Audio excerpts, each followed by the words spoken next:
Good evening, Space Cadets. I promise I meant that as a compliment, and not how my dad used to call me when I was having, a brain gone moment as a kiddo. I'm Alexa, the resident nookie spooky girly around here, and I worry that today's video may be my last. I don't plan on going anywhere anytime soon, but whenever I talk about NASA or the US government, I swear the Men in Black or some other covert ops group starts monitoring everything I do. I promise I'm only speaking about what people need to know, and here are the top 5 scary NASA secrets they didn't want to tell you. In 5th place, we have a 2014 secret mission in Africa. At the time, a NASA official confirmed that one of the agency's aircrafts had been spotted on an American military airstrip in eastern Africa, but like a series of US military officials, declined to say what the space agency's high-tech bird was doing there. Seriously, he gave the most legalese answer ever. Enjoy chuckling at this statement. I really can't give you any of the details. The airplane was there, you see it in the picture, but I really can't tell you what it was for. A big from me. Anyone else? The broad-winged white plane belonging to the agency was photographed by the satellite company Digital Globe sitting next to some tilt-rotor aircraft at Camp Lemonnier in Djibouti. A NASA website that tracks the agency's 3 WB-57s shows that one of its planes, number 926, was on a foreign deployment from July to November of that year. A NASA handbook for the WB-57 posted online lists 14 international deployment sites for the aircraft around the world, but the American base that we just mentioned isn't one of them. The Pentagon declined to answer any questions about a NASA aircraft in Djibouti, and a spokesperson for the Air Force Space Command, which has a closer relationship with NASA, said they wouldn't have operational knowledge of a mission on the continent. AFRICOM, the US military's Africa Command, would only say that aircraft from a variety of agencies and nations perform diverse missions from Camp Lemonnier in support of the US and allied military peace and security operations in the region, which spans East Africa and the Mideast. A NASA spokesperson said that their WB-57 aircraft does a lot of work with a variety of different customers from the government, from industry, academia, including the Defense Department. Totally not suspicious at all. According to NASA's website, the WB-57s have been flying research missions since the early 1970s and continue to be an asset to the scientific community, with professional, reliable, customer-oriented service designed to meet all scientific objectives. A government website devoted to the converted old planes describes a mission in Costa Rica to explore the tropical upper troposphere and lower stratosphere, and another to collect cosmic dust from comets and asteroids in the Earth's upper atmosphere, among many others. A variation of the aircraft was used to gather air samples from above-ground nuclear tests conducted by other countries. Sure, only other countries. The military may be interested in more than just scientific objectives, since a plane can fly nearly as high as the famed U-2 spy plane and carry more weight, including an array of high-tech imagery and communications equipment. One previous mission was described by the head of the military's fringe tech specialists at the Defense Advanced Research Projects Agency to the House Subcommittee on Intelligence as a kind of mass, three-dimensional terrain mapping. She said that a WB-57 was deployed to Afghanistan for a few months beginning late 2010 and collected over 70,000 square kilometers of terrain data, so information on about 10% of the country. This expert said she was confident the system could have mapped half the country. So a civilian who worked with the WB-57 program in Afghanistan and who asked not to be identified due to, reasons, told some folks that the plane is highly customizable, using sometimes one-off configurations depending on the objectives of the project. And for now, the military isn't saying any more. And whatever the mission was, it appears to be over. According to NASA, all 3 WB-57s are now back in the US, with their status listed as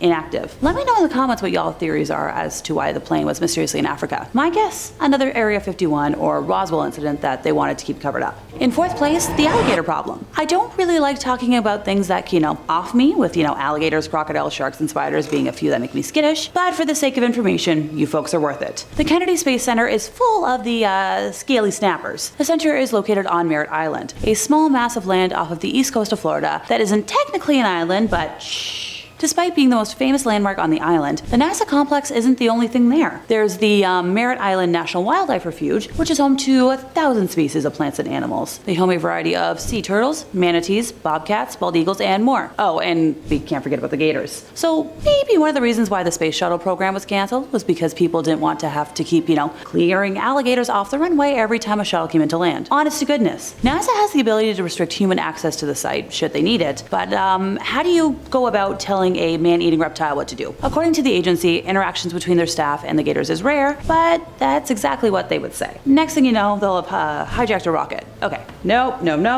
That was one thing I was very glad I didn't see when I took a vacation to Florida earlier this year, and I'd like to keep it that way. Thank you very much. In third place, we have the theft and use of moon rocks. If anyone has ever read the book Sex on the Moon by Ben Mesrick, then you'll already know the tale of Thad Roberts and his plan to do something very interesting with a bunch of stolen moon rocks. And for folks like myself who didn't know until today, buckle in for something I couldn't make up if I tried. So Thad was a high-flying NASA co-op student with dreams of obtaining multiple degrees and becoming an astronaut. Oh, and he also had dreams of stealing some of NASA's most prized possessions. With help from a team of accomplices, Thad stole 101 grams of moon rocks, valued at a simple little $20 million from NASA's Johnson Space Center in Houston, Texas. For reference, that's slightly less than like half a cup for measurements, and that's about, $20 million. That's more money than I'll see in my lifetime. And hey, if that wasn't bad enough, he also pilfered some dinosaur bones from his university. As a newly minted dino fact expert, I tried finding out what dino the bones were from, but sadly my searches turned up empty, so I'm begging. If anyone out there knows, please tell me in the comments. Thad reportedly laid the rocks out on his bed and proceeded to get down and dirty with his girlfriend on top of them, hence the whole sex on the moon thing. The young man and his fellow thieves were caught in an FBI sting when they were trying to sell the other rocks and were sentenced to time in jail. Just when I think I've seen it all around here, I somehow find myself getting surprised. Boinking on space rocks? Oh, before I move on, during this theft, Thad contaminated the rocks, making them virtually useless to the scientific community. He and his buddies also destroyed 3 decades worth of handwritten research notes by a NASA scientist that had been locked in the safe. The absolute selfishness on display.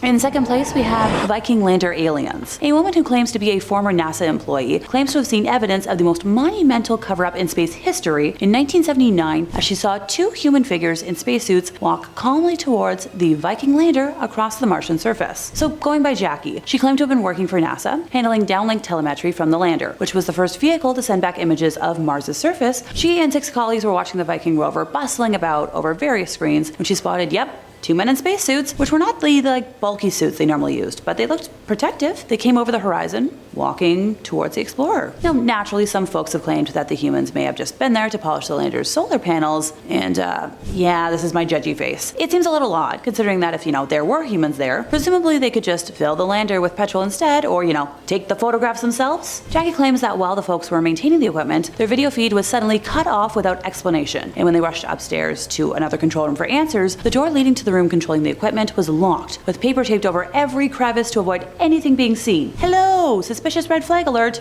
Yep, waving my imaginary one. If you don't understand how scary cover-ups are and why this is ranked so highly, then I worry about how blasé you are. Other theorists claim there were secret landings on Mars in the 60s, and the Apollo landings were actually a cover-up for wider exploration of the solar system. Former CIA pilot John Lear claims that NASA landed on Mars in 1966, and that humans adapted to breathe the thin Martian atmosphere. Nigel Watson, author of the Haynes UFO Investigations Manual, said that these accounts of secret space missions seem to be growing in number and remind him of the infamous Project Serpo. Yes, I'll sidetrack. In November of 2005, a contact called Anonymous, who said they worked for the US Defense Intelligence Agency, started sending information about an extraordinary alien exchange program called, Project Serpo. Basing his claims on a 3,000-page document written in the late 1970s, he boldly claimed that 6 aliens were recovered from the Roswell crash. Claims that aliens, living and or dead, were recovered from the Roswell crash are nothing new, but in this case, it was stated that an alien survivor from the crash, called EBE-1, helped to organize 12 specially trained people to visit his home planet,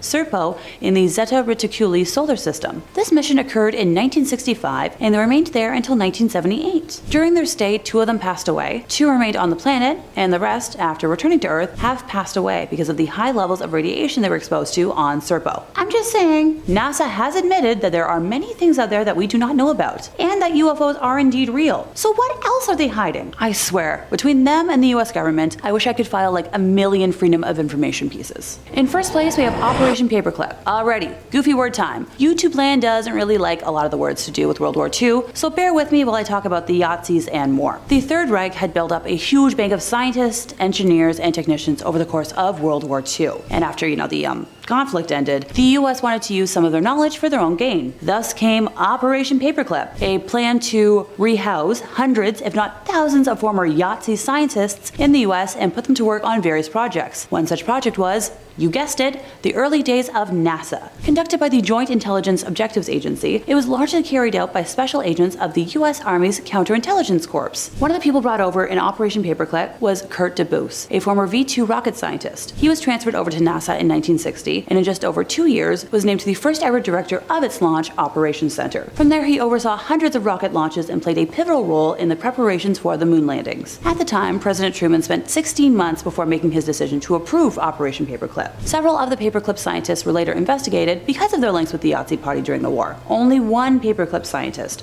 George Rickey, was formally tried for any crime, and no Paperclip scientist was found guilty of any crime in the United States or Germany. Rickey was returned to Germany in 1947 to stand at the Dora trial, where he was acquitted. In 1951, weeks after his U.S. arrival, Walter Schreiber was linked by the Boston Globe to human experiments conducted by Kurt Blohm at Ravensbrück, and to be safe, he immigrated to Argentina with the aid of the U.S. military. In 1984, Arthur Rudolph, under perceived threat of prosecution relating to his connection as operations director for V-2 missile production to the use of forced labor from middle work, renounced his U.S. citizenship and moved to West Germany, which granted him citizenship. For 50 years, from 1963 to 2013, the Strughold Award, which was named after Hubertus Strughold, the father of space medicine, for his central role in developing innovations like the spacesuit and space life support systems, was the most prestigious award from the Space Medicine Association. On October 1st of 2013, in the aftermath of a Wall Street Journal article published on December 1st of 2012, which highlighted his connection to human experiments during World War II, the Space Medicine Association's executive committee announced that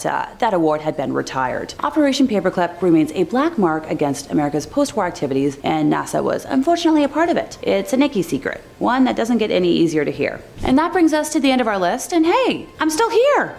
Thank goodness indeed. I'm so over government secrecy, and I'm glad I didn't vanish into thin air today. Before I risk my luck with the government here in Canada, could y'all give this video a like, and while you're at it, subscribe and hit the bell? Much appreciated. Stay tuned for more risky content from us here at Top 5 Scary Videos, and I'll see y'all next time, you lovely spooky people. I need more caffeine.